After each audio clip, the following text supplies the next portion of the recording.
Yung pinakaunang nabago sa akin, no, right after I decided to support Tatay Digong is my views sa religion. Kasi ganito yon. Nung naging presidente si Tatay Digong, actually before pa nga siya nanalo, he was very vocal tungkol sa abuse na natamo niya sa pare. And then ako mismo, meron akong mga nalalaman tungkol sa mga ganitong mga bagay-bagay sa Katoliko. Pero alam mo yun, nung bata pa po ako, 3 years old pa lang po ako, nasa simbahan na ako. And I always remember na yung mga nasa simbahan, lalo na yung pare, dapat irespeto mo na holy sila, ganun. Talagang parang, alam mo yung nahihirapan tayong sabihin yung totoo dahil yun nga, holy sila. Meron pa rin yung thought na baka ano mangyari sa'yo or anong baka hindi ka pumunta sa langit. Parang ganun na feeling. Parang ikaw yung may kasalanan kung ikaw yung nagsasabi ng totoo. So, nung sinabi yun ni Tatay Digong na naabuso siya ng isang pare, shinare ko kaagad yun sa page ko na nawala na ngayon. Sabi ko, alam nyo, namatay na lang yung kaibigan ko.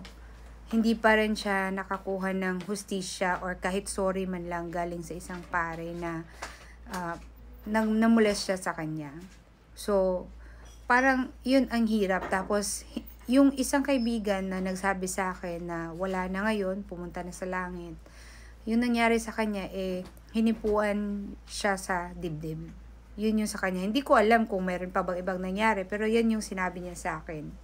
Tapos, marami din nagsasabi na yung mga kabataan noon, dati kasi pinapapila niya, yung mga kabataan kasi tapos pinapapunta niya sa kumbento kung saan nandun yung kwarto niya. Tapos pumipila yung mga bata doon. Tapos binibigyan niya ng pera. Tapos may nakapagsabi, yung mga sabi-sabi lang na merong isang bata na nagsabi sa nanay niya. Kasi sabi niya, pinapila daw sila, tapos hinipo daw yung ari niya yung sa kanya. Tapos sinabi, uy, hindi ka naliligo. Yung ganun. Tapos, dapat maligo ka. Tapos, binigyan siya ng 1 piso. So, sa murang edad ng bata, hindi niya alam na iba pala yun. Parang, akala niya, ano lang yun, parang concern lang yun sa kanya. Pero, yun, parang nalaman ng mga tao, dahil syempre, mga marites, 'di ba, sabi-sabi. Tapos nalaman na yun pala yung ginagawa ng paring yun. Kaya lang, kasamaang palad, wala na din yung pare, pumunta na din sa langit or kung nasa langit ba siya. Kaya, eto yung pinakaunang views na talagang nawala at parang naging mas malaya ako na pumili kung anong gusto kong relihiyon or kung ano ang gusto ko sa buhay ko tungkol sa faith or pananampalataya ko sa Diyos.